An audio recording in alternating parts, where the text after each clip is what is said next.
एक छोटा सा गांव था जहां हर सुबह सूरज की पहली किरणें खेतों पर बिखर जाती और मुर्गों की बांग से दिन की शुरुआत होती। वहीं एक कोने में एक गरीब बढ़ी उज्ज्वलक अपने छोटे से मिट्टी के घर में अपने बच्चों के साथ रहता था। बढ़ी की आंखों में सपने तो बहुत थे, लेकिन हालात उसे हर बार तोड़ देते थे।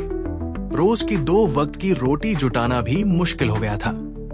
एक दिन उसने अपने बच्चों की भूख देखी तो मन ही मन फैसला किया, इस गांव में अब कुछ नहीं बचा, मुझे कुछ करना होगा। वो अपने औजार और एक झोली उठाकर गांव से निकल पड़ा। रास्ता लंबा था और घना जंगल सामने खड़ा था, जैसे कोई परीक्षा। जंगल में चलते चलते अचानक उसे एक करुण पुकार सुनाई दी। झाड़ियों के पीछे देखा, एक ऊंटनी प्रसव पीड़ा से तड़प रही थी। उज्ज्वलक ने बिना समय गवाए उसकी मदद की। थोड़ी देर में ऊंटनी ने एक प्यारे से ऊंट के बच्चे को जन्म दिया। बढ़ी को लगा जैसे भगवान ने उसकी प्रार्थना सुन ली हो। वो ऊंटनी और उसके बच्चे को साथ लेकर अपने गांव लौट आया। घर के बाहर उसने ऊंटनी को बांधा और जंगल से हर दिन हरे पत्तों की शाखाएं लाता। धीरे धीरे ऊंटनी स्वस्थ हो गई और उसका बच्चा भी जवान होने लगा। बढ़ी ने उस ऊंट के गले में एक सुंदर सी पीतल की घंटी बांध दी, ताकि तू कहीं खो न जाए बेटा, वो मुस्कुराकर कहता। ऊंट अब सामान ढोने में मदद करता।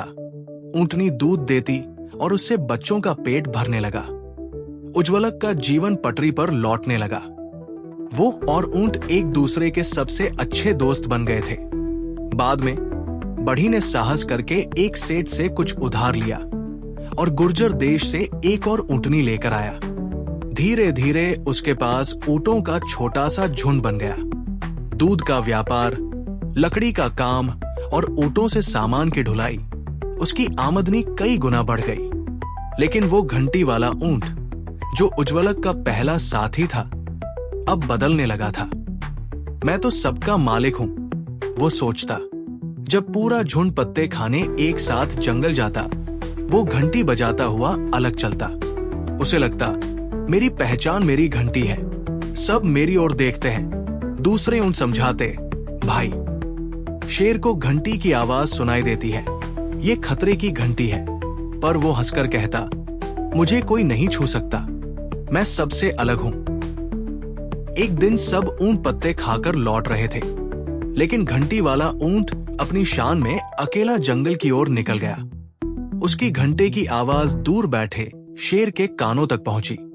शेर उठा, बोला, ओ, शिकार खुद चलकर आ रहा है। और पेड़ों की आड़ में छिपता हुआ वो घंटे की आवाज के पीछे पीछे चल पड़ा। घंटी वाला ऊंट झाड़ियों के पास रुककर पत्ते खा रहा था। जब शेर ने छलांग लगाई, ऊंट कुछ समझ पाता उससे पहले ही शेर ने उसे दबोच लिया। आसमान में घंटी की आवाज एक बार टन-टन करके खामोश हो गई। जब दूसरे ऊंट लौटे तो उन्होंने उसका शव देखा। सबकी आंखें भर आई। काश उसने हमारी बात मानी होती, एक ऊंट बोला। बढ़ी भी दुखी हुआ। उसने उस ऊंट को बेटे जैसा पाला था। उस दिन से सभी ऊंट बिना घंटी के जाते और मिलजुल कर रहते। सबने सीखा, जो गर्व करता है वो सबसे पहले गिरता है। सीख, घमंड का सिर हमेशा नीचा होता है। सम्मान वही पनपता है जहां विनम्रता होती है।